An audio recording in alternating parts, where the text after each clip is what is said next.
hello. All right. Well, I guess I better take that barrier off, huh? Jeez, that's exactly how you want to start the show, I tell you. Papa Jing. Hello, Papa Jing. Let's give it up for Papa Jing. Good to see you guys. Nora. Hello, beautiful. Good morning. Good afternoon. All right, guys. Are you ready for a great show? Hey. Wrong sound effect. That's not the one I was looking for. Let me actually get over to my chair here while I'm spilling my water. Jeez, you would think I'm like still nervous after almost 6 months of shows. Jeez. Okay. And there goes the music. Okay. All right. We're all squared away here now. Hello. Nice to see you guys. How's everyone doing? Everybody having a good day? Let me see some confetti if you're having a good day so far. Huh? Yeah? All right. Everybody's got the confetti. I know, Miss Lotus Moon, you can't confetti because you're on PC. It's okay. Or mobile.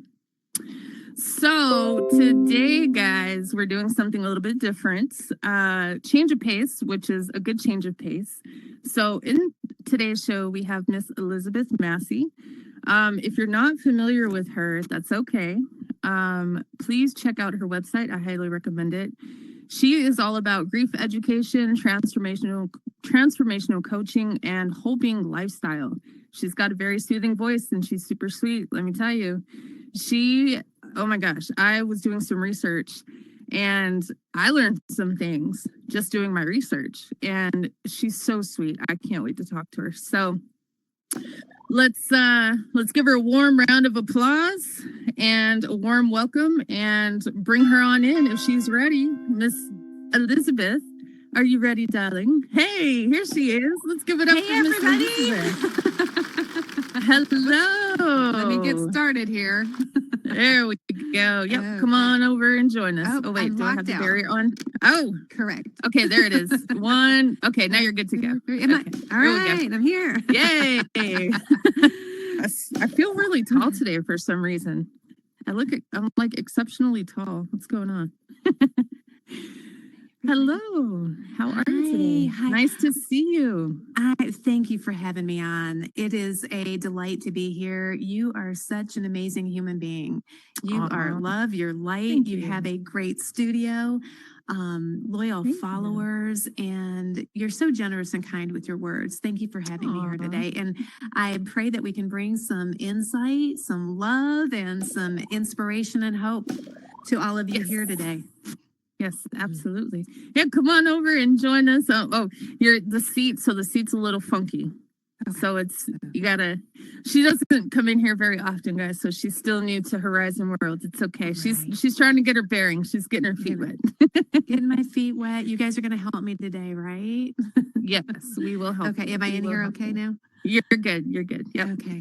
Perfect. Well, it is so nice to have you. It's an honor. Thank you. I've really been looking forward to this. I mean, gosh, there's just so much that I can learn from you. All the amazing work that you're doing with Heal Well and Thrive. Like, let's just go ahead and kick things off. How did your journey in this field start? Like, tell us, for those that don't know who you are, can you tell us a little bit about yourself?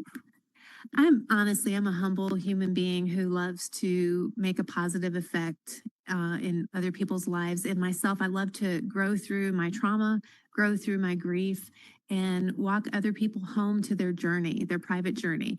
And to answer your question more specifically, I have been a registered nurse for about 31 years, and my background is neonatal intensive care. And so my journey with helping people started with helping parents of children who were in the intensive care nursery. Some of them were going to make it. Some of them were not going to make it. All of them were facing life and death challenges. And there was one, there's always that one that just reaches in your heart and pulls it out and makes you want to do something amazing. So I had a baby that I was taking care of, that I was assigned to that day, who was not going to make it. He was going to die. And I was the nurse that was chosen to walk this family through that journey. And at that time, I had no training. Believe it or not, guys, medical professionals rarely have any training at all in how to give the bad news, how to Mhm. support a family going through trauma and grief. There's a lot more now with ACEs coming out and how to support people who have gone through that. And I'm one of the people that helps educate healthcare professionals and just individuals who are interested, and also coaching people who are going through grief and loss with me and my team. So I had this Wow. baby that I was designated to take care of, and I didn't really know what to do. The family was asking me questions like, how long was he going to remain on the earth? You know, how long was he going to be with us? What were the signs? You know, it just a lot of things I didn't have answers to, and I didn't know what to do for them. And I had to send them home. Generally, we're on the unit. This time I was in an individual room. The couple, this was their first baby. It could have been their 10th. It didn't matter. It was their child. Right. And I was tasked with the responsibility of caring for them and supporting them. And I didn't have the proper tools. I did the best I could with my Aw. love and compassion and emotional support. And I had to Yeah. send them home on a weekend. No social worker. No, I mean, like it was the worst case scenario. Oh, So my after I goodness. did the best I could, and I sent this family, and I ended up keeping in touch with this family after this. But I sent the baby home and the family home, and I had to go back to the neonatal intensive care and take on another assignment right behind that. Oh my God. So you didn't I even have was time to like breathe and gather your thoughts. You just from one to the next. That's one to the intense. next, and there was a Oh, nurse there that was very, very seasoned that they put me with. And I was angry. I was very, very upset. And yeah. she let me vent to her as I'm taking care of my baby. You know, she's letting me vent to her for about 30 minutes. And then she comes up and she gives me the biggest hug. And then she pulls me back and she goes, Elizabeth, what are you going to do about it? Right. And it was so empowering, MissGenX. Up to that point, I didn't realize I had the power to make a difference. I was just totally, it took my breath away. And I looked at her and I said, you know what? I don't know, but I will be back. And after processing that, I left the hospital. I got all of my education in trauma counseling, grief support, you know, all of the certifications that I could come in contact with.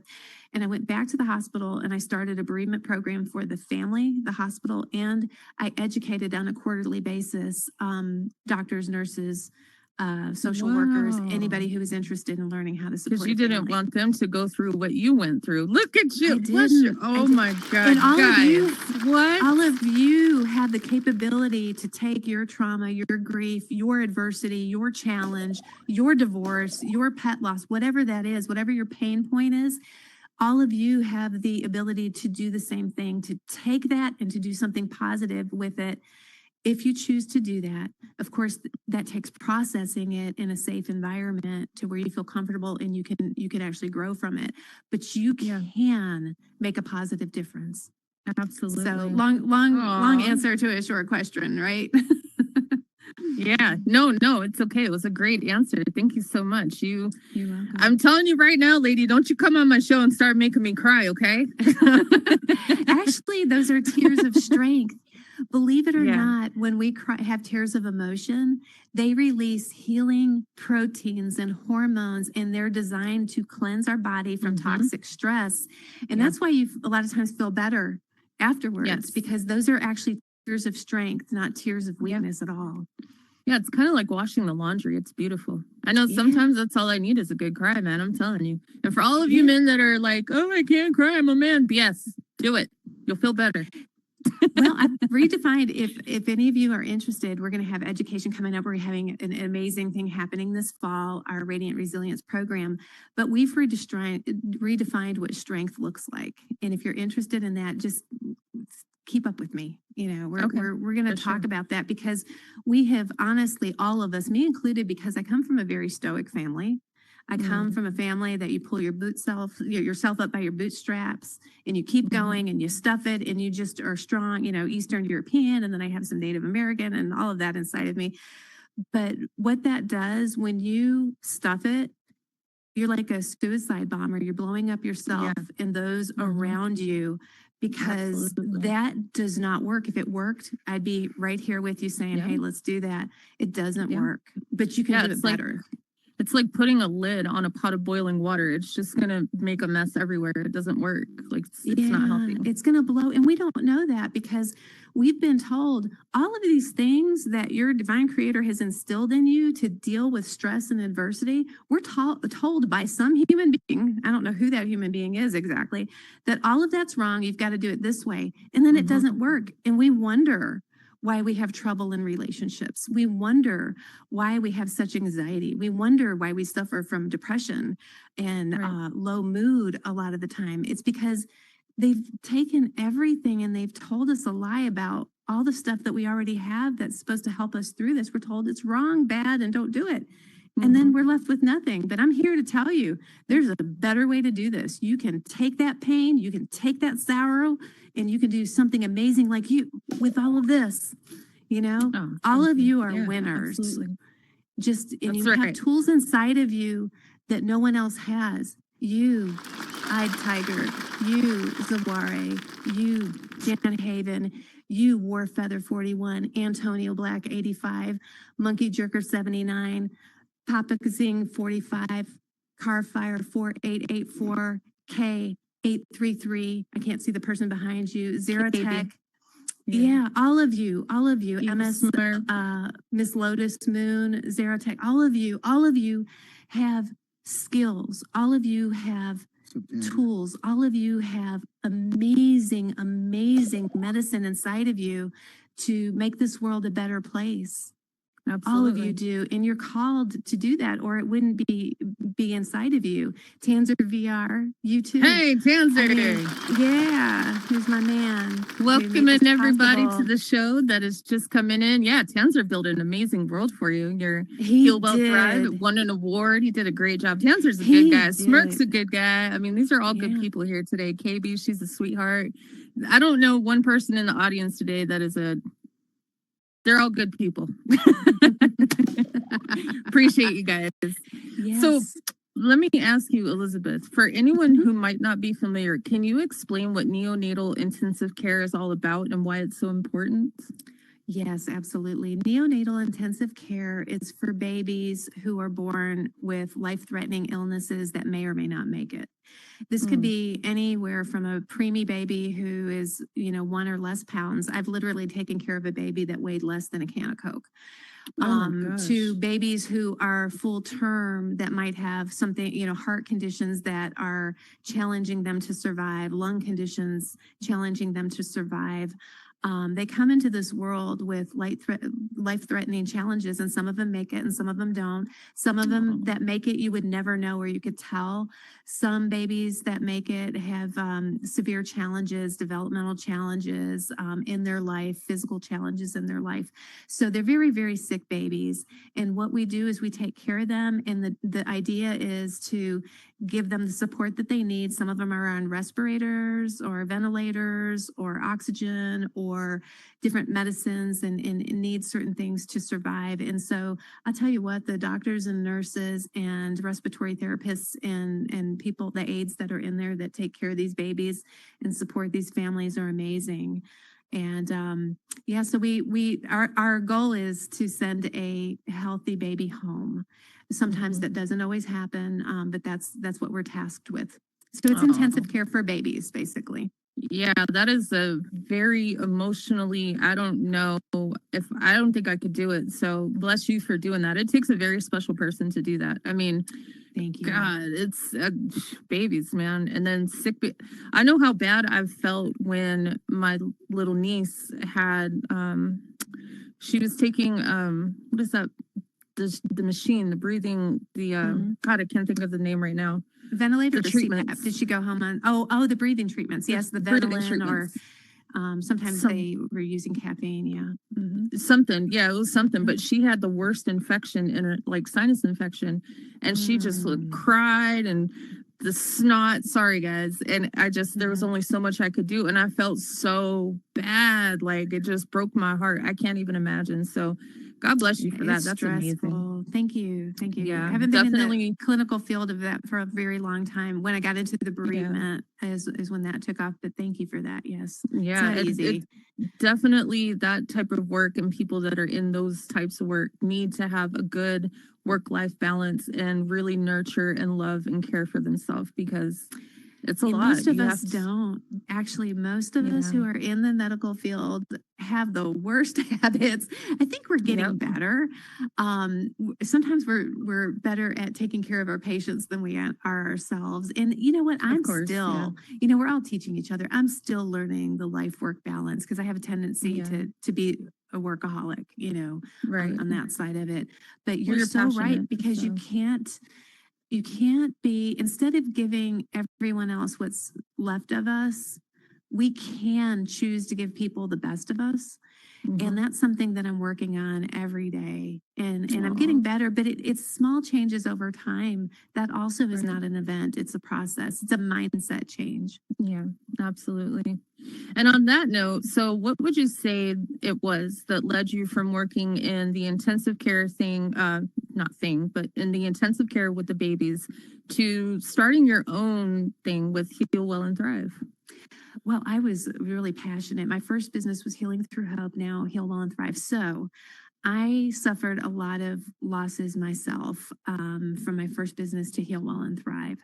I had the death of a marriage, and down with it went my first business. Mm. And then I remarried within 2 years, and my husband became ill, and I took care of him, and he died.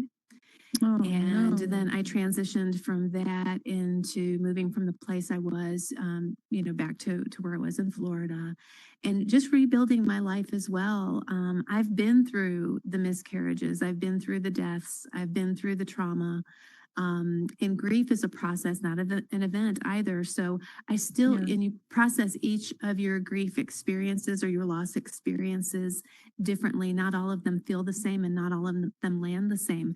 But my one motivating factor is I absolutely wanted to be a vessel for the Almighty to use to make this world a positive place, to help myself heal and to help others heal as well.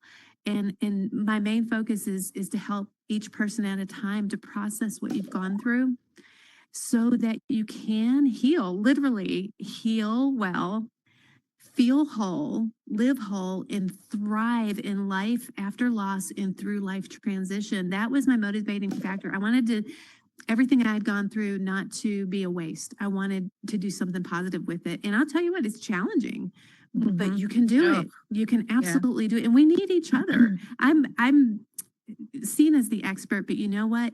You're the expert of your own loss and grief. And Right. we working together can help you process that. Yeah, absolutely. You definitely have to go through the darkness to know and appreciate the light. That's Yeah, absolutely true. yeah, 100%. Yeah. yeah, No, it's yeah. not. Oh. Oh, I guess I don't have You can the appreciate the triggers. light without the Hey darkness. guys, Why they gotta put the who's darkness on us? who's I already that? appreciated the light. Who's that out there talking? Is that Come on L up. We can 3113? discuss it. Let's discuss it. Yes. Sometimes we don't have supportive support systems, Nope. but in this don't. life, we're going to have 100%. You're going to go through some sort of loss, and when you have the supportive support system, you can do it well. And I got to tell you, when I had gone through the loss of my husband, I had people that loved me that still didn't know how to support me.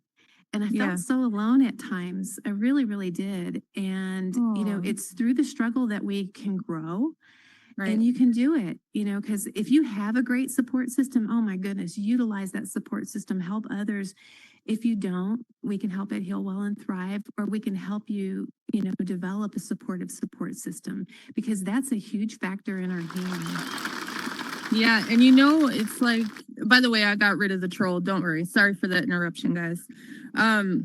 it's like sometimes you trust the wrong people, but Oh yeah. that's not any fault of your own. And you confide in people, and then I mean, humans are full of flaws and errors, and you know, then it's like, wow, man, and then it becomes hard to trust people again. I know that, like, I'm not ashamed to talk about it. I've been through a lot of therapists, and I've been through a lot of friends, and I've confided in the wrong people, and I've Sure. been to therapists that I was like, wait a minute, why shouldn't I be talking to you? I mean, it was like, what is going on here? It didn't make any Yeah. sense.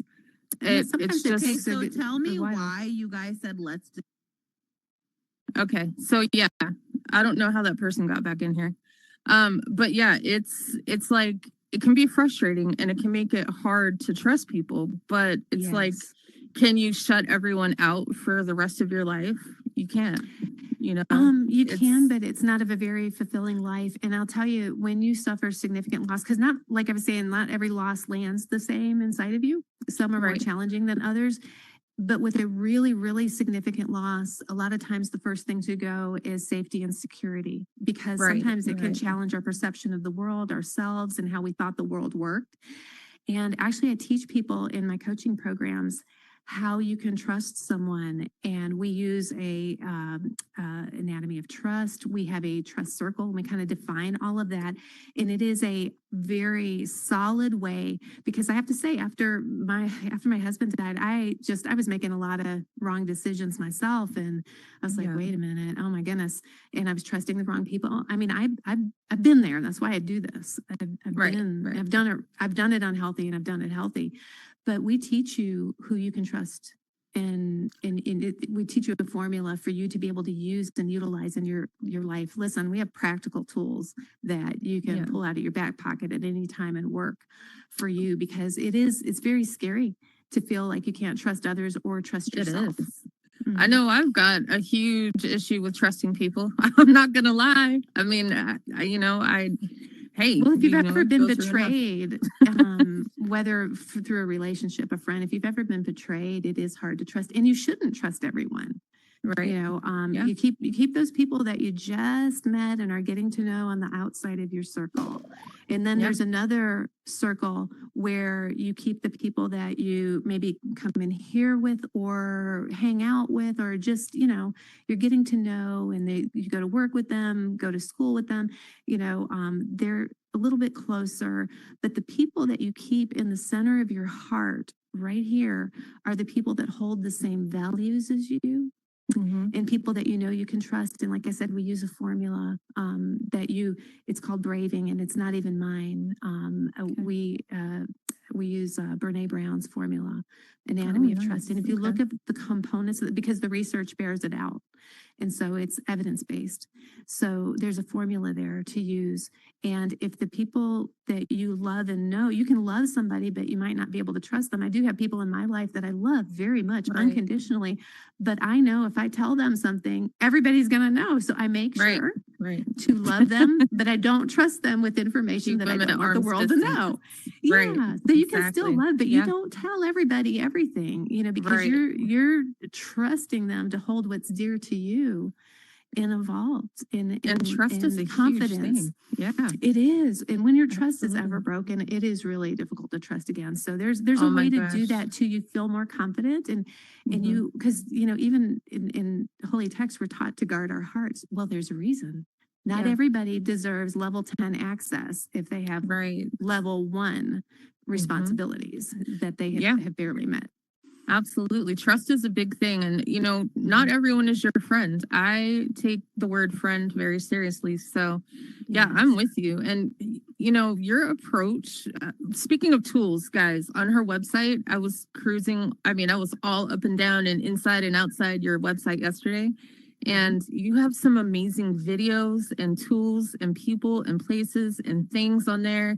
And I mean, just like, wow, I think I watched every single video. Oh, that you wow. have on You were your there for a few page. hours.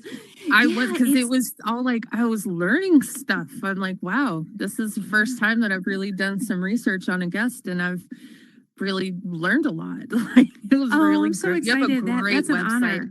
It's Thank amazing. you. Yes, Thank you so much. Yeah, you're welcome together. It's under Power Tools is where a lot of the videos are. There's videos and more. There's Yeah. a few that I do, a few that Chef Craig does, and he talks about meals of honor, for the ones that you love and making it through loss that way and remembering them. But a lot of them is what to do when you have fresh loss. You Right. hear And about every third word and you just need some tangible stuff. And with the videos, like I really appreciated that one gentleman that was speaking with, excuse me if I don't pronounce his name correctly, Bessel van der Kolk. Yes, Van der Dr. Kolk. Van Kolk. Yeah, Yeah, it's he's like the he knew me traumatologist. so well. That guy is so sharp. I was like, Dad? Yes. Well, Are he's you the my one dad? He's amazing. I haven't met him personally, but I really love his work. He is a traumatologist and he's a pioneer in the field of research. And he's the one that wrote the book, The Body Keeps Score. And that really tells you what happens in your body when you experience a traumatic experience, because trauma is not necessarily, it's caused by external events, but it's what happens inside of you because of what happened to you. And your body does store those memories in all 9 realms, and they come out. And so it's in when you heal through grief, first you've got to heal trauma. If you have addiction that goes along with the trauma, you've got to heal the addiction first and address that first and begin to heal that. And then you heal the trauma. And then with trauma, there's always loss and grief. And then you heal that. Right. So there is kind of like a hierarchy when you're dealing with it, because if you're still having, visceral reactions to things and in nightmares and intrusive thoughts and stuff, my goodness, we need our anxiety to be calmed. We need our body to be calmed, because our body stores all of that. And so one of the things that I do in all of my teaching is grounding exercises to help your body feel calmer, because you can't learn and you can't heal if you don't feel safe and if your body's not calm. Right. And also, you cannot heal in the same environment that you've been traumatized in. The same people, the same place. You have to get those people and those places and things away from you if you want to grow and heal, truly heal. I know that I've had to pretty much isolate myself from the world and from people for a very long time, and I'm still working on it. Like, I think I'll always be a work in progress. I think that's we the all beauty are. of I us just as appreciate you humans. growing, and addressing me too. that. Let me tell you, because the old me would never, would not be up here right now. It's really a beautiful thing. It's growing through what you're going through, Yes. That's it. You nailed it, sister. There you go. I've learned a thing or two along the way. Yeah. Very so helpful. now, yes, thank you. And so resilience, you talk about resilience a lot in your work. How do you help people find that inner strength when they're going through such tough times? Because I know that you've got a lot of tools on your website and a lot of different outlets and resources and things that you plug into, but you've been at this for a while. So how do you help them find that? Well, we have several programs. As a matter of fact, we're having a new program coming out in the fall called Radiant Resilience. And it's a combination of developing your community, giving you the calming tools that your body needs, healing what you have gone through, and healing that so that you're not shutting out the good with the bad. And so it's individually designed for each person. So the Radiant Resilient program kind of pulls everything together, where you do have community, where you do have experts. I have a partner, her name is Sandy Lemieux, and she does some amazing energy work, and she's experienced trauma, and she's helped a lot of people through trauma. So she also knows, most of our team members have been through it. So they know how to walk with you. The journey is yours. We walk alongside you to build that resilience. So a lot of people don't know what resilience is. It is the ability to, and I call it, I kind of hate the definition, but it kind of explains a lot, to bounce back from adversity, from challenges. And some of us bounce harder than others, depending on what your past history is. Are you still in the environment that traumatized you? It depends. Everybody's an individual. So it depends on where you're at as to where we start with you. So we start with a discovery call where we just talk with you. And then if we're a good fit, because like you said, you've had several fits that weren't good fits. So if it's a good fit for both of us, then we do this journey together, and it's about building your protective factors, creating a supportive support system if you don't have one, basics of calming your body, learning to trust again, who you can and can't trust, huge factor in that. And then what's inside of you, because you have everything inside of you to heal. So we're all in different places of transformation and growth and development. So we just meet you where you're at. There's no judgment. You know, we all have hard times and we all need each other. So we begin to build the four components of resilience to get you started. And you know, it's together. One of my other, like, people that know me know that I'm big on quotes. Like, one of my favorite quotes is, direction is more important than speed. Absolutely. There is no reward for speed when you're doing this work because it's internal work, and movement is the key, not speed. Right, exactly. Just got to keep going, like they say in Finding Nemo, right? Just keep swimming. Just keep swimming and find your tribe, you know, find the people that you can relate to. Find the people that can help you on this journey, because you know, it sounds passe where you hear no man's an island, and we're really not. We do need times like you're talking about to quiet the external environment and to be able to do the internal work, and we need places of calm to be able to do that. But isolation is something entirely different. And how do you know when you're stuck? When there is no movement, when your pain becomes greater day by day, and you're not seeing the joy in your life, you're not seeing the glimpses of that. Some of us have suffered from clinical depression. Some of us need different tools, but we use food in the healing journey, and we address dietary needs. Like, are you getting the right proteins? Are you getting the right omegas? Are you getting the right things in your diet? Because 90% of your serotonin is in your gut, not in your brain. It's replenished at night when we sleep between 10 and 2. But most of it is dietary. And so we want the right probiotics, which are the good bugs inside your gut that help your mood. And the foods that you eat directly affect your mood and affect your motivation and affect, you know, like if you have too much caffeine, alcohol, and sugar, all of those are inflammatory. All of those hurt your central nervous system. And if you're anxious, you're going to be more anxious. If you're depressed, you're going to be more depressed. So just in moderation. I'm not saying take it out of your diet completely. I'm just saying, like, balance it. And we help you do that. We have a team that can help you do that. Yeah. And it's funny, you're such a great co-host. You totally segued me into my next question, which is your collaboration with Chef Craig Chosky on infused cuisine is fascinating. Is anyone familiar with Chef Craig Chosky in here? No. So he has been on, or he is still on, the Food Network. He's been on ABC, NBC, NPR. I mean, he's all over the place. He's such a cool cucumber. He's amazing. And what a great attitude. Yeah, for sure. I mean, and so I was watching some of his videos last night, and it's like alkalinity, you know, fresh. It's food that powers you, because it's true. If you're eating greasy food and sweets and crap, and, you know, it's just not going to make you feel better. But if That's exactly right. Yeah. Go ahead. I'm sorry. I didn't mean to interrupt. Have you guys noticed the difference between when you eat like a big greasy bacon cheeseburger and French fries, and when you eat a salad with lots of vegetables? And so there's definitely a big difference, because you're eating natural things that are powering your body. Like, there's this saying that really made me rethink about how I was eating and what I was eating. Are you eating to live, or are you living to eat? You know? Right. And a lot of times that's the way our emotional trauma can manifest, you know, because some people have been trained, you know, I feel bad. Okay, we want you to feel different. So we give you a cookie, or, you know, we give you something that's not going to make you actually feel better. It's going to make you addicted to something that's not good for you.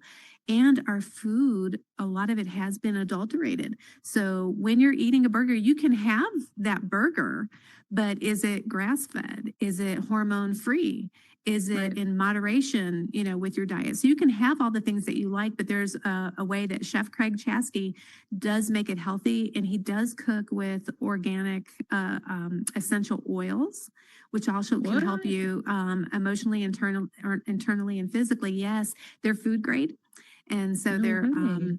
yeah. So he teaches you how to do that as well. But we use them What? aromatically because when you're working with an essential oil, which is basically the nettles, the essential oils, like this plant right here, if it's a live plant, it has essential oils in it where it helps protect the plant.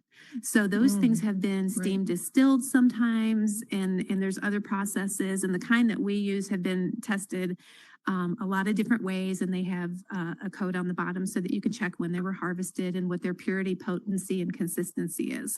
So he cooks with those because when you use them aromatically, it goes to the emotional seat of the brain. So it helps you feel less anxiety sometimes when you are diffusing a lavender, which he also has a lavender pepper in his gourmet product line. What? So he infuses the foods with Lavender that. Yeah, and they're not the pepper. kind, yes, they're not the kind that you get in the grocery store. Wow. These are pure. They've been tested for purity, potency, and consistency every single batch. Wow. I bet And you so feel he really cooks with good them. after eating one You of those do. meals. You really do. And it's really Wow. funny because when we were in transition, when we were moving from one place to another, we were, of course, eating out. It was a lot easier. You're in transition, and so you're grabbing the things, grabbing healthier things, but the things that we were eating didn't have the essential oils in them, like he cooks with. And you can actually feel a difference in your body. It's funny Oh, I because bet. you don't sometimes notice it when you start. You can, especially if you have never done it before. But when you stop, oh my goodness, you can tell the difference. It's like swimming in a saltwater swimming pool and then going to a chlorine pool. You're exactly, that's a beautiful example. Yes. And that's what it's like. Yeah. So he does nutritional consults. And so he does cook for people who have dietary needs. So, I mean, I've had a couple of clients. One of the things that I do when I meet clients in person in real life, in the real world, I have him cook for them. So it grounds their body. Remember when I was talking about different ways to ground your body? I'll send you my address. To do it is through food. You got it. I'm gonna need you guys to come on over. We'll have lunch, okay? Yeah, we'll have him cook. Yeah. And so it he helps you calm your body so that you can do the work. Because that's one way that you'll feel safe and you'll feel comforted and your anxiety will lessen.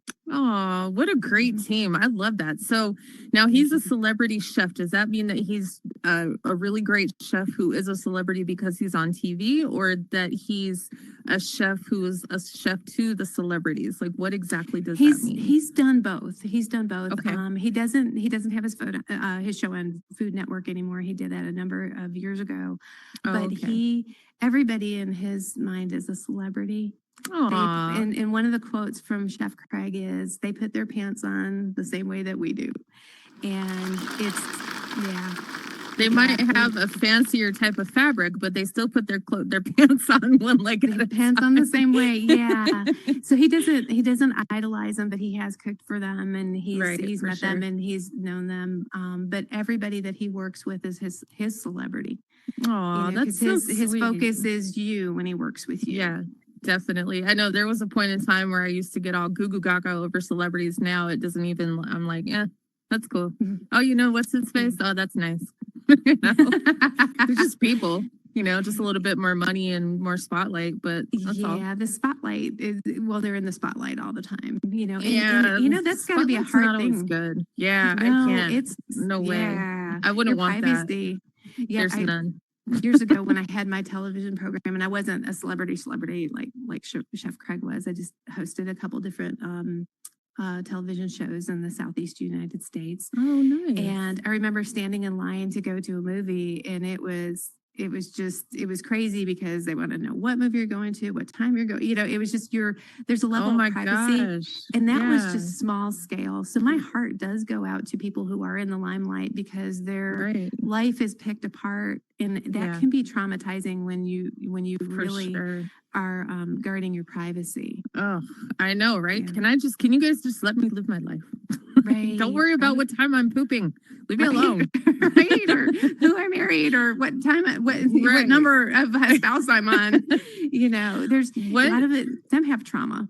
Yeah. So what was that like for you hosting a TV show? Like, what kind of shows were you hosting, and like how did you get into that? And I got into that. It's really interesting. My goodness. I got into that actually before I got into nursing. So that tells you how many years ago that was. Oh, wow.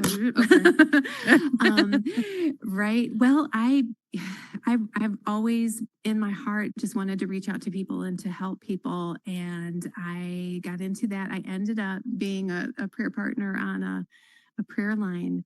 And then because of Wow. my time one-on-one with people and the people at the studio got to know me, they asked me to come on and be on a couple different programs. And then that evolved into a program called Medicine and Its Ministers, because by that time I was working in the neonatal intensive care. And I would Yeah. have a lot of times the doctors or different people who'd gone through different things. I think I had someone on who had a near-death experience, and we talked about that. My co-host was a professor at a local college. And she and I would interview people and what they'd gone through. And really medical miracles is what we talked about on that program. And then my other program was called Power of Prayer. And we would talk about the power of prayer and how, there are literally, there's research out there to show that prayer is effective and powerful. And so we would just pray for people. We wouldn't judge people. We just pray for people, whatever your need is. We had people, I remember had a gentleman from death row reach out. And Wow. so he needed some support. So I sent a team in to support him. And No way. Into the prison? Yeah, into the prison. There was a team that was already in the prisons. And I hooked him up with them, and they would go and they would give him care packages and go minister to him. So Aw. it's I don't care who you are or what you've gone through. We are all just human, and we're all just walking each other home. We Absolutely. must not judge. We must love. Yeah. Oh, I love that. That is so beautifully said. Yes. So I wanted to talk to you also about baby rest and wings. So I know that you have a baby rest program that you started. It's something that I've heard really amazing things about. But for anyone who's not familiar, can you tell us a bit more about what baby rest is and how it helps grieving parents? Baby Rest was something that I founded, I spearheaded with a team of other people from other hospitals. And what was happening is there were people that had babies that didn't make it in the intensive care nursery. They died. And the hospitals were not giving them a dignified burial. And families didn't know that. And when I found out, I was horrified, and I wanted to do something about it. And I wanted to give people a place to come, because when a mother or father of a baby or child goes to the graveside, that is actually a form of parenting that they're doing. The Right. child is no longer here in the physical, but they're emotionally attached. They were, the mothers were physically attached. And so that was still their baby. And the grief is not based on the number of years that the baby lived. The baby is grieved by the attachment of the mother and father to that child. That means the hopes, that means the dreams, that means the future that they had planned, Right. how they were excited, and now they're grieving. That goes also for the people who have twins or triplets, where you have one baby that dies and then you have two that remain.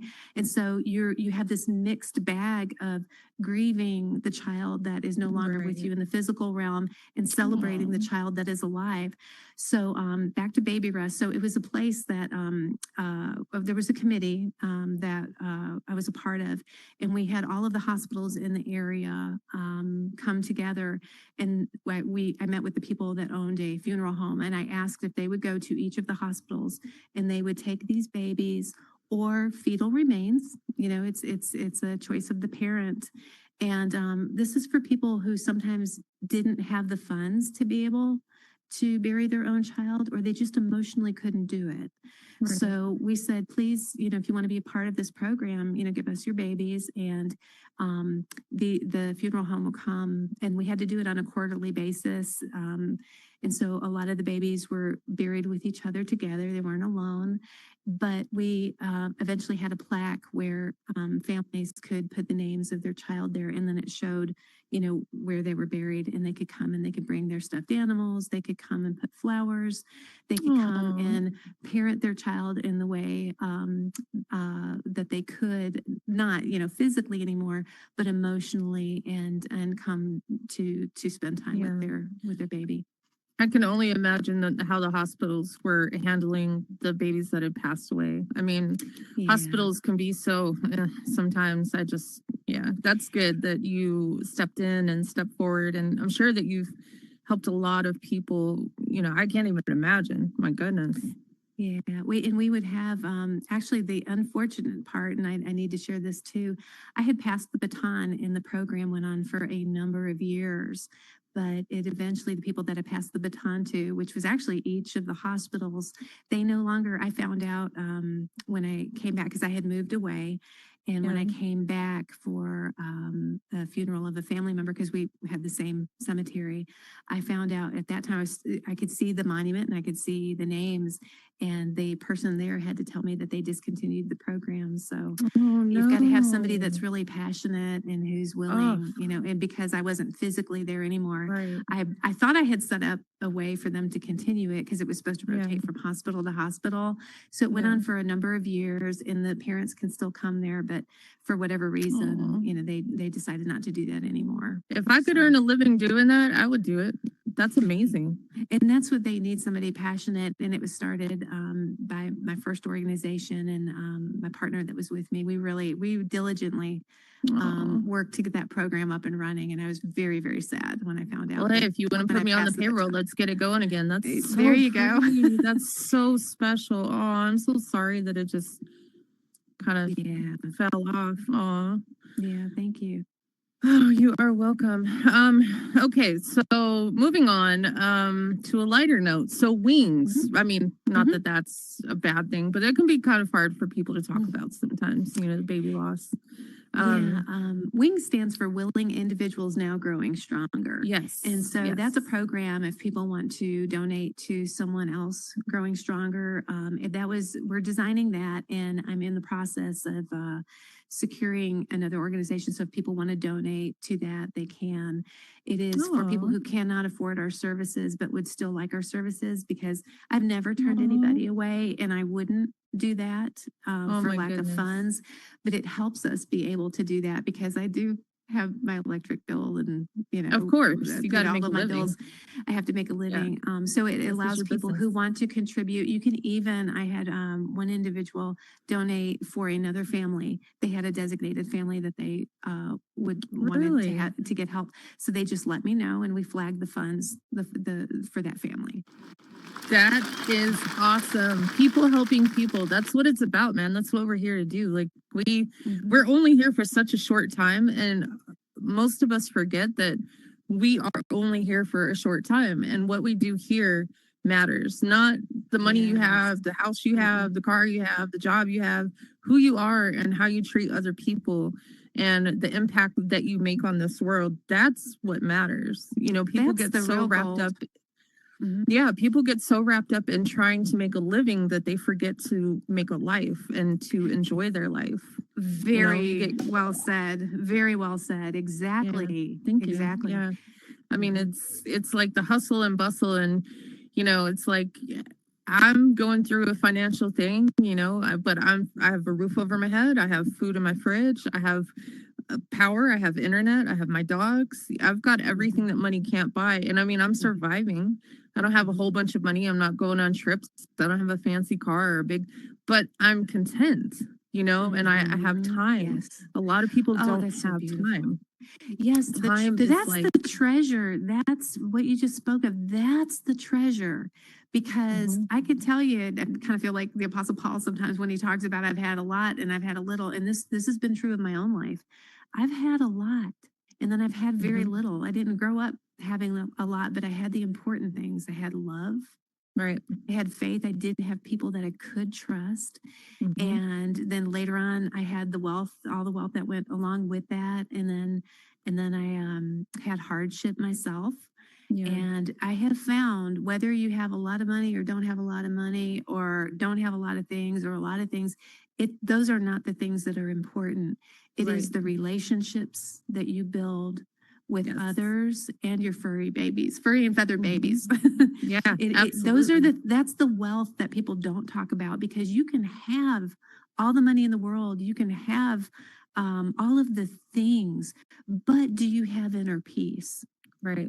And there are some people that don't have a pot to pee in that have inner Mhm. peace. Yeah. And I mean, that's where it's at. another one of my favorite quotes. Some people are so poor, all they have is money, right? Like They're I very well know said. how blessed I am because I see all of the people that are becoming homeless, all of the people that are working 2 jobs and living in Yeah. their cars. And then on the flip side, all of these people that have all of this money, but they're so stressed. They've had multiple heart attacks. They're miserable. They're Yeah. drinking their lives away. It's like I recognize and I am grateful for it. And I think gratitude is also another form Key. of prosperity.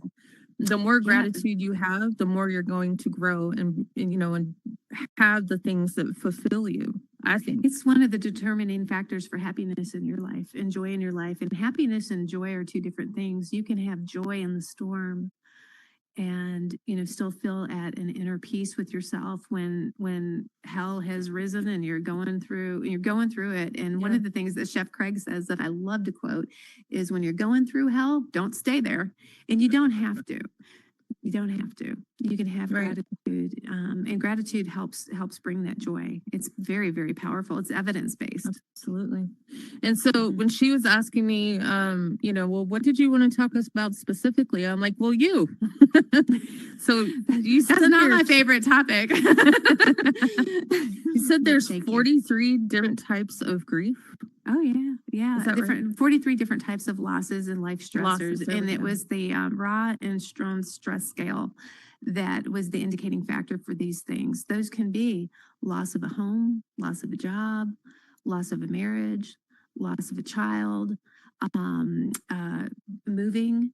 There are 43 different types of loss that bring a grief response, because we have a grief response, which is the normal, natural, and necessary response to life change. So it could be relocating from one position to another. It could actually be a job promotion or demotion. It's anytime there's change, there's a grief process. And grief is the process, not the event. The loss is the event. And so that's when I talk about the 43 types, and I can't sit here and name all 43. There was a time I Give us the could. names. Give us the list. Yeah, that's a lot. So what would you say to someone who is still trying to deal with a friend's betrayal or the loss of a job, or things that it's like they try to move forward, but somehow those things just keep popping up into their head, and they just they're like almost at the finish line and can almost see them completely behind them, but they're still there. Like what would you say to that person? There's hope. There's absolute hope, and you don't have to do this alone. You don't have to try to figure it out on your own. That's why we have Heal Well and Thrive. That's why we have people like you. Safe places, safe people, safe things. And self-care is really, really huge. And so there's a reason that those different emotions pop up, and those emotions inform you of something deeper. Sometimes the presenting emotion, which can be anger, is what shows up, but what's inside your heart is feeling, maybe you feel helpless, maybe you feel scared, maybe you feel fear. The different things that betrayal causes, because one of the things that can do is, when we talked about safety and security, oh my goodness, how can I trust myself to choose who I can trust? So you have a lot of layers to your different losses, and everybody's experiences is unique as their DNA, as unique as your fingerprint. And every loss is processed differently. They're not all the same. They're not lumped together. You're going to feel one aspect of a loss differently than another. And sometimes, like when I'm helping someone through their loss, let's say it is the death of a loved one, which is life-changing, especially if they have to move, or they have to change schools, or they have to change jobs. Then you have all of these other losses. So before they can get to processing what exactly happened, they're trying to figure out where they're going to live, or what kind of food they're going to put on the table. It might be the loss of discrimination or being marginalized. And how are you going to fit in society? Because there are 6 social needs that we have. So it just depends on what the person's going through. But I would say there is hope, and you don't have to stay in the intense pain. Suffering is a choice. So what I mean by that is there's going to be pain that comes with loss and change, and the intensity is sometimes leveling in the very beginning. But as you find a safe space and safe people to work this through, and all the different aspects that keep coming up, because I like to liken it to my labyrinth, which you'll see if you go onto my website, the Nautilus shell. In the very center is where it's woven very, very tightly. And then as you see it, it starts to roll out, starts to roll out, starts to roll out. And I call those chambers of growth. So in the very beginning, it's the most intense, and your emotions will change quickly and without warning. And as you begin to process, you feel like you're going in circles, but you're actually not. You're reworking that loss, and you're reworking different aspects of that loss. And soon, when you have a safe space and you have healthy tools, you become released like the dragonfly. I call it the flight of the dragonfly. You're released like a dragonfly who spends the first 2 years of their life underwater as a water creature. A lot of people didn't know that. And that's what I call your life before the loss. And then your life after the loss is your journey, climbing up that plant. And then you sit there and your wings start to dry and they harden. And then all of a sudden you have a whole new life above the water, looking down, being a reflection. So you don't have to stay in the intense pain. A lot of times we stay in that intense pain, because we're stuck. There's something that is keeping us there.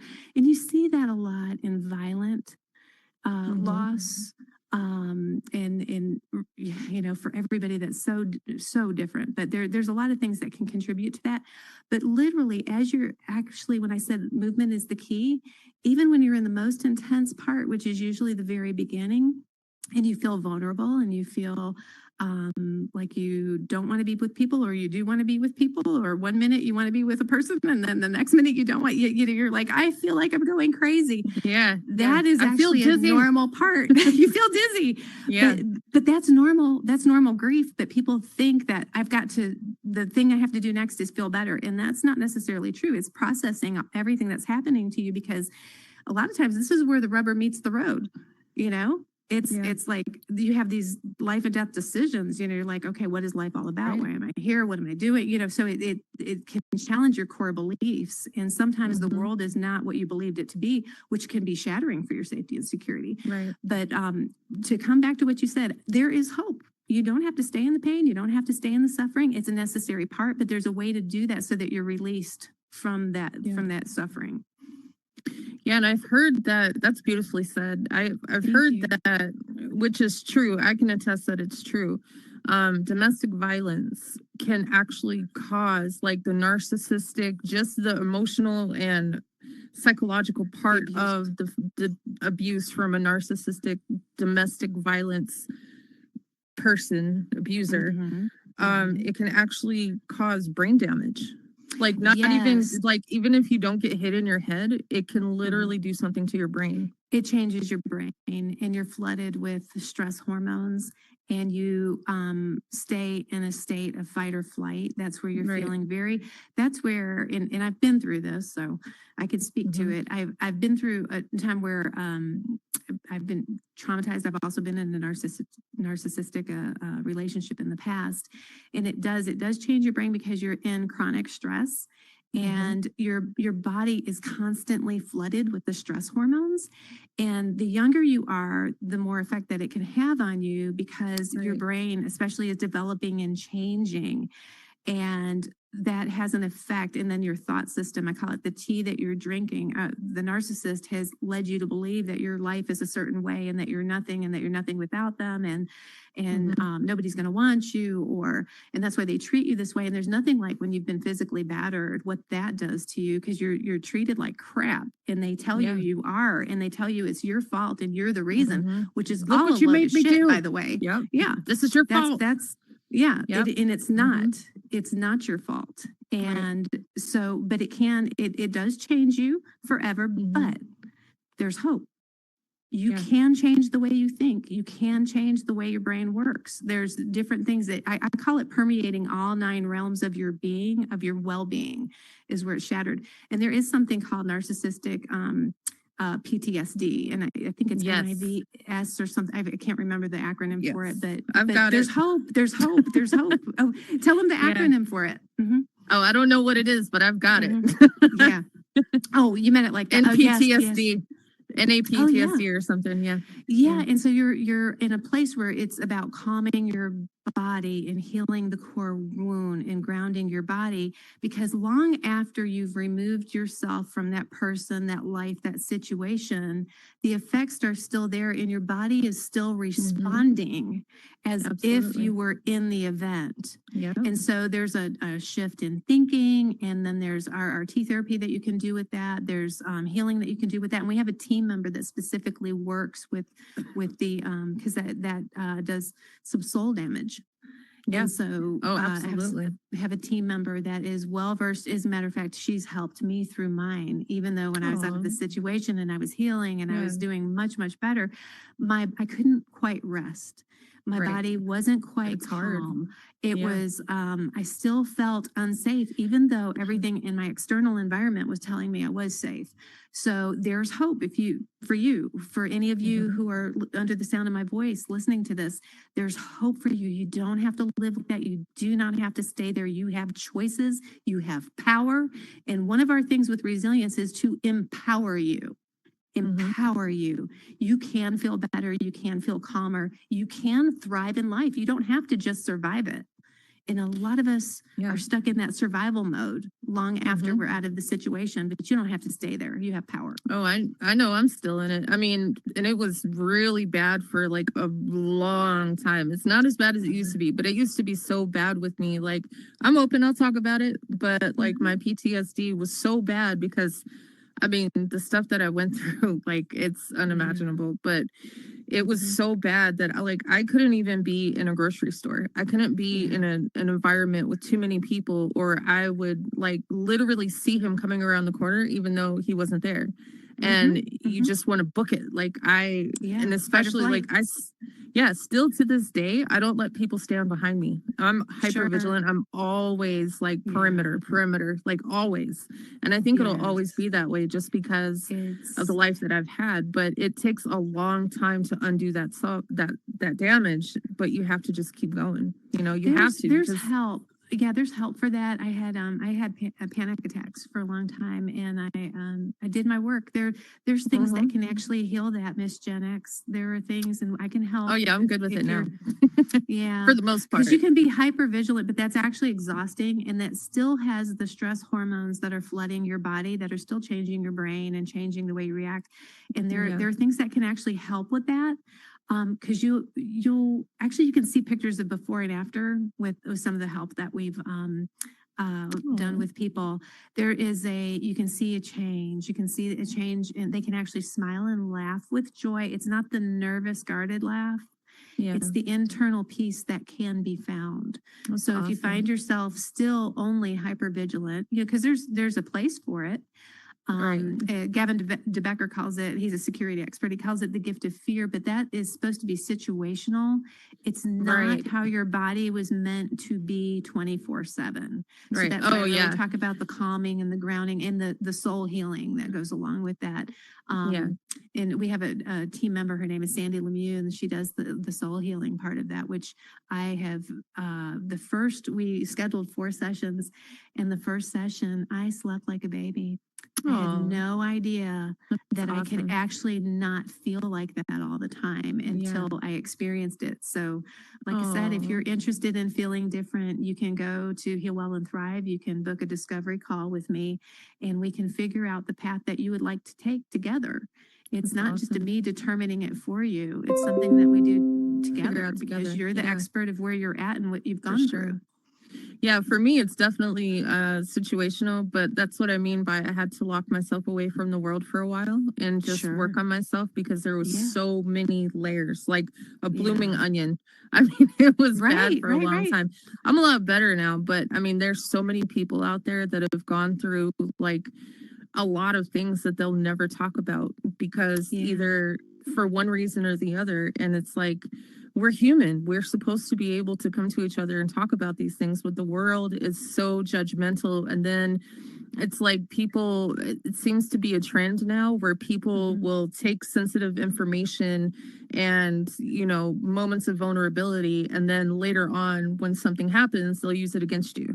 And it's like, why? Throw That's it in your very face. particularly for a It's like, narcissist. what? Very typical. Right. Yeah. It's crazy. Yeah, I to told me. you It's that. like, And it's, how it's usually dare the person that you you? trust I the most. trusted you. Right. I Yes, trusted yes. you with this information, and then you came back at like, go to the corner, get out of my life. You know, it's terrible. Right. And but that's definitely where you want it, but it takes time to Yeah. get there because you can't Yeah. believe it. You can't right. believe that I somebody would do know. that It's because like you would the never level do of that. betrayal. Oh my God, it's terrible. It But yeah, is. it's It good to know that absolutely is. there's still good people. Like this room is full of good people right now. And We're you here. know, I love the donut. I It's wonderful. oh, the donut hat. Yeah, I love the it. donut hat. So I don't know where Rock went, but he actually insisted that I bring the donut hats back. I took him away for like 2 weeks, and he's like, "Where's the donut hats?" I'm like, all right, I'll bring them back. I'm sorry. Humor is healthy coping, and it's a sign of maturity. And like you said, Yeah, you were man. talking about trauma, what the trauma, especially through narcissistic abuse. And actually, it's there's something called ACEs. It's called Adverse Childhood Experiences. And so there was a Okay. test that was done in 1988 or 89 by Kaiser Permanente, along with the government. And they did this test, and they found three domains and 3 categories and 10 domains of people who had experienced trauma in their childhood. And you know how we were talking about the brain changing, you know, the Yeah. younger you are, and face it. And they have been linked. The reason they did this is because they were linked to health problems. And people who have had more adverse childhood experiences, especially the younger that they were before age 18, are prone to have 9 of the 10 leading causes of death: high blood pressure, What? cardiovascular disease, pulmonary Wow. problems, cancers. I mean, it's all linked because our mind, body, spirit is all one. Yeah. So when we experience physical, mental, emotional Holds on abuse, to it. Yeah. your body Oh my holds on to gosh. it and it manifests. So what you don't work through Mhm. actually comes out somewhere. I always call it coming out Yes. sideways. You know, It does. am I have a heart problem, or am I going to deal with the emotional Yes. pain I'm going through and alleviate it?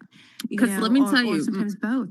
So my uncle, rest his soul, will always be a no longer living example to me of why we need to handle our shit. Excuse my language. Yeah. We have to, otherwise it's going to handle us. Because Yeah. so my uncle had a really tough life. His dad was very abusive. He, and you know, she's gone now too, but I was adopted. So my adopted mother, this is all adoptive family that I'm talking about. She was raped by her dad, the same dad that would beat him. So my mom, he's actually had a lot to do with her not being able to conceive, and like Sure. would beat her. Trauma. And like, it was crazy. It was way back in the, whatever year that was, way back in the day. Life was different. There wasn't as much awareness or conversation. You know, there was a lot of darkness going. I mean, it still goes on, but not like it was so many years ago. The world has gotten better in a lot of ways, but my uncle never dealt with that stuff. And so he got into cocaine when he was like young. And so then he started drinking. And then, you know, he was always a little bit wild anyways, you know, the Mr. Tough Guy. So it all just caught up with him. So that's how he would deal with his stuff. He would drink it, snort it, smoke it, whatever. That's Try to just numb the push it away pain. so he didn't have to deal with it. Right. And so anytime I would try to talk to him later on about childhood stuff or, you know, like his just different things, he would talk about it a little bit and then he'd shut it down and he'd get really upset and he'd walk away, you know, and he never dealt with that stuff. And he'd do really good for a while, like get clean, get his life all together, do really good, reestablish everything, get a house. And then something would happen and he would backslide and it would be like really bad. Everything would fall apart. I remember seeing Which is that typical. like, Yeah. and I remember seeing that like 3 or 4 times, like at his absolute worst. And I'm like, why do you keep doing this to yourself? Because Well, he doesn't know. finally he doesn't have it other got tools. yeah, and it finally just completely fell apart and he X'd himself out of the world. And so it's like you got, because, you know, he didn't trust many people, understandably, but Right. like, Yeah. had he just reached out and talked to someone or tried to work through his problems instead of suppressing them and numbing them in an unhealthy manner, he might still be here. Things might have turned out a little bit better Yeah. for him. You know what I Yeah, mean? I am So, and so and I sorry don't, to hear that. Yeah, yeah, yeah, I mean, and he's it's like my because best he was friend, you know? taught that's what strong was, is to stuff it, and Yeah. it doesn't So work. we don't talk about that. Yeah. Yeah, Be we a don't man. talk about that. Right, right, Right. right. And it doesn't work. Yeah. But I'm so sorry to hear that. He died by suicide because he didn't know how to cope with the pain he had gone through. Right. And he didn't know it was okay to talk about it. He didn't know Yeah. that there were safe people, because the very people in his life that were supposed to protect him harmed him. And so Yeah. how are you looking at the world? You know, like if the Mhm. people that tell you they love you, and sometimes they tell you they love you and they're beating the crap out of you. Right. And that, how Right. confusing is that? You know, As a so little I do child. not Yeah. judge anyone who Right. is addicted, or anyone. If you look at the prison population, most of the people that have been in there have suffered They this have type of addiction. trauma in Yeah. their life. Yeah. They have been hurt by Exactly. the people. That's how they were taught, because we can tell somebody what to do, or what the way to be, or the coping mechanisms and all of that, but they are going to do what you do, not what you say. And Right. so They're- he was exactly. repeating, he couldn't do anything else. Right. He was Yeah. doing the best that he could. There is no judgment there. And he Right. was trying to get away from the pain that he was feeling inside of him. And I have Mhm. a very dear loved one who died of kidney cancer. We're Oh. deeply close, like you were to your uncle. And I Yeah. found out near the end of that person's life how severely abused, that they Yeah. were abused, neglected, and Mhm. beaten, and verbally, And they never emotionally, talked about that physically. stuff, I'm And sure. I Yeah. didn't know that. And we were very close. See? And the Yeah. manifestation was in the body. So when we talk about these Yes. ACEs, and then that's why you love Besser Vanderkolk, because he talks about your body keeps score. What are you Right. holding inside that actually we can address this, and it can alleviate? Yeah. A lot Oh, of and let that. me tell you that too. So the childhood trauma that all accumulated and stayed in his body, he had scoliosis. He had his body just completely deteriorated on him. So not only did he have the substance abuse issues, which for anyone that's going through that, I mean, Mhm. I hope the best for them. I'm not judging anyone, because everyone's got Mhm. their own stuff and their own way of dealing with it. It's not an easy thing. And you know, when you're battling these demons and different things, like it can be really, really hard and really, really challenging, especially if you feel like you don't have anyone to talk to. But like Right. with my uncle, there were so many layers, and I tried and I tried and I tried, but it's like at the end of the day, like, you know, it's on him. And Right. And until we can deal with the substance abuse, we can't go deeper. And Right. that was his primary tool to get some distance from, and when he talks Yeah. about it, it brings it up. So you've got to have other tools to be able Yeah. to give the person. And that's what we do at Heal Well and Thrive.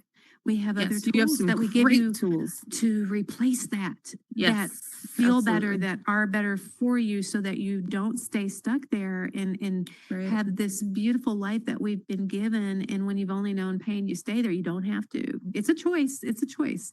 And Now, I wanna we s- are a safe space. Yeah, Mhm. and I want to say one tool that I use, and Mhm. let me see some confetti if you agree. Nature, being outside, going for walks, getting near the water, being with trees, smelling the fresh air, grounding, right? Hugging trees. People are, Yes. you hippie tree hugger? I'll be a hippie tree hugger because it feels great. I love it. Yeah, actually, the research has shown you are so intelligent and so smart, and so we're our indigenous people, right? Because that's actually called earthing. And Yes. has anybody seen like a grounding tool, like a Like a lightning stick rod with copper is something or that whatever? is Oh, yeah. grounding. Okay, so the reason for that is because, especially when we've been on our headsets and we've been on our phones and we've been on it through the Wi-Fi, our body Yeah. absorbs all of those EMFs. Yes. So yes. when we go outside and we put bare feet in the dirt in the grass, in the sand, or we hug a tree, it actually is our body's ability to discharge, because the earth has a negative ionization. So we take all of that, and when you do that, it actually discharges everything that your body's built up, and it actually can help decrease the inflammation in your body. It can help with your emotional well-being. It's one of nature's ways, God's ways, that he's given us, that we can just help our body heal. So nature, huge factor, especially if you're where the elements come together with water. Yes. Look at how good you feel after you go to the beach, right? Your feet are in the sand, you're laying on the beach, you've got the smell of the sea salt, the ocean air, you hear the waves, the sun's on you. Like, I am telling you, I don't know how many times I fell asleep on the beach and woke up to like the seagulls, with the sunrise and the nice cool breeze. You're allowing your and I body was like, to heal. I'm a new woman. Yes. It's amazing. You feel totally different. You're like, why can't I feel like this every day? Well, if I know.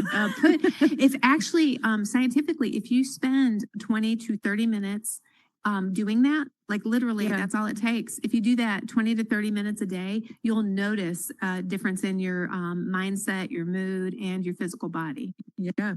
If you do it at the first of the day, it's even better, because if you do it within the first 30 minutes of the sun rising, the wavelengths are shorter and they don't have the harmful effects. And they actually talk to your pineal gland in your brain, and it helps to calm your body and to heal your body as well.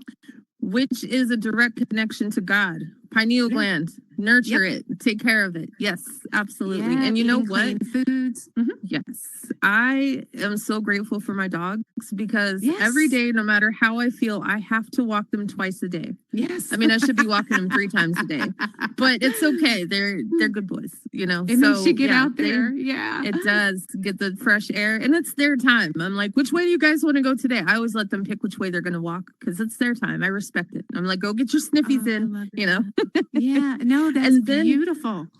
And then when we come back, because they've been grounding, and I always give them hugs and loves and stuff, the energy that I feel from them, it's love, man. That is pure love. And I'm just like snuggled up with them, and people are like, oh, you and them damn dogs. I'm like, you have no idea. No, they are actually healing. Yes. And the research behind that, literally, I mean, because all the stuff that we do naturally, right? Because it's all inside of us. There's a scientific basis that it releases oxytocin. Absolutely. In your brain. That's the bonding hormone, and also dopamine, which is the feel-good hormone. Yeah. So if you look in your animal's eyes, if it's the animal that loves you and you love the animal. Oh my God, it's so sweet. Yes. Yeah. It'll actually bond you with them, and you'll have there's physical chemicals that are going on in your body. And nobody judge me, okay? But like Buddy, when I'm feeling down and I have my moments and I'm crying, we're so in tuned. I've had Buddy the longest. He will actually he'll catch it right away. Even if I'm in my bedroom and he's in the living room, he'll catch it. And I'll hear his little click, click, click of his little toenails, coming to the bedroom to check on me.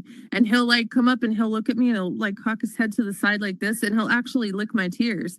And he'll put his little paws on my chest, and he won't stop until I'm like, okay. And I started laughing and giggling. I'm like, it's okay, buddy. Mommy's okay, and then I'll give him hugs, and I'll give him little kisses on his little furry face. And they're so amazing. Does anybody else have doggies? Any dog lovers here? Yes.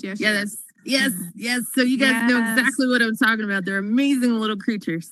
Yes, dogs spelled backwards is God. So yes, I'm with you, sister. Yes, I've got two. An Aussie and a rescue now, and oh my 8 chickens and a cat.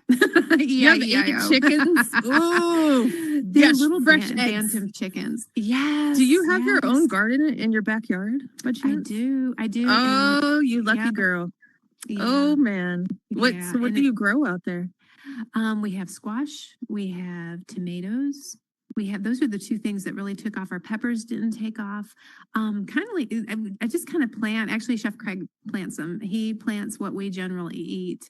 And I love squash, and I love zucchini, and fresh tomatoes. There's nothing like a real tomato, not a hothouse tomato or a tomato that's off season, that has no taste, that looks pretty.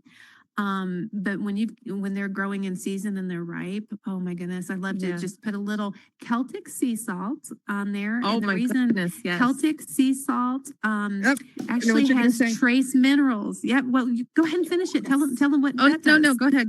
No, So- you educate us. Okay, well, it has trace minerals in there that actually are more than just the sodium. The reason they say not to consume too much salt is because the salt that we're Iodized. consuming is iodized, and it's Yes. all the nutritional value has been cooked out of it. Completely And it only depleted. causes Yep. it, yeah. And so when you're dealing with a Celtic sea salt or a pink Himalayan salt, which has iron in it, you have like anywhere Mhm. between 48 or 72. It depends on the salt. Trace minerals that your body actually needs. And if you'll take a couple of those granules and put Mhm. like 2 or 3 on your tongue, and then drink an entire glass of either filtered or spring water, You're you're good for the actually day. hydrating your body, because when you just drink the water, you're flushing Yeah. out the Right. electrolytes that your body needs. But when you Mhm. put just a couple of those of the Celtic or Himalayan pink, or I think there's a Baja Gold that's out there now, and just those little, it'll hydrate your body. You're going to feel totally different. And Yeah. you can consume that when you're Mhm. working out, or when you're on a hot day, and everybody's body needs a little bit of different hydration, but just make sure Right.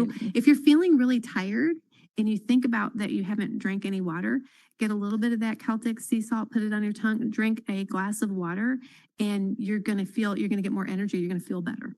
Hey, great advice. Mhm. So what about like just regular old sea salt? Sea salt is, you want to look at the quality, you want to look at where it's harvested. Is that it? Sorry, that was an accident. Sorry. Just look at your sea salt, look at where it's harvested, look at who's putting it out there, and do your own due diligence, and Yeah. actually do an internet search, do your own research. Don't just take my opinion for it, but just do your own, because you'll feel better about it, and then you're more sure. likely to incorporate it in your life when you actually see the research yourself. And you know who else I've had this in my ear the whole time. Jeez. You know who else I really love, who's absolutely great, is Barbara O'Neill. Have you heard of Barbara O'Neill? Yes. I love Barbara O'Neill. She's If you so guys wise. Yes. If you guys are looking for some good information and some health and some wealth, look up Barbara O'Neill. She is she's a herbologist, and she has she's amazing. She's very healing. Smarky! He's trying to tell me something. Wait, you're muted. What? Yeah, I know. I'm getting rid of him. Little one, come on. You know it's only grown-ups allowed in here. What are you doing? Anymore. Yeah, your trigger failed. Oh, jeez. Uh-oh. Now, can you guys hear me? Anybody? No? Yeah, you can hear me? Oh. Okay, well, we were getting ready to wrap it up. Ah, come on, you. Well, we're getting ready to wrap it up anyways, guys. I've had you up here for an hour and 24 minutes, my dear. I am so sorry. You have been amazing. Thank you so much for joining us. Honored. Yes, I'm honored to be here. Thank you. Thank you for having you guys. Thank you so much for coming. Would you like to leave us with any final thoughts before we wrap it up and hop on over to Heal Well Thrive's awesome build? First of all, I just want to thank you, and I want to thank you all for being here today. And I just want you to know you're more powerful than you can imagine or that you know. And you can heal well and thrive. And I would love to help you if I can. Just stay tuned and just know that you are important, you matter, and you are deeply and dearly loved. Yes, beautiful, awesome, wonderful, powerful words. You guys, let's get a round of confetti for Miss Heal Well Thrive. Thank you very much for gracing us today. You guys have been awesome. Thanks for hanging out with us. I will be back next week, same time, same place, new face in the seat right next to me, JavaJabbin, brewing up great conversations, one cup at a time. You guys, check out her website, healwellthrive.com. She's got some great tools, great resources, great videos. She's there if you need her. She's an awesome person, as you can tell. Would anybody like to go check out her world that Mr. Tanzer actually built? We're going to go hop on over there. So anyone? For that. Yes. Yes, it's all Tanzer. Yeah, Tanzer. Yeah.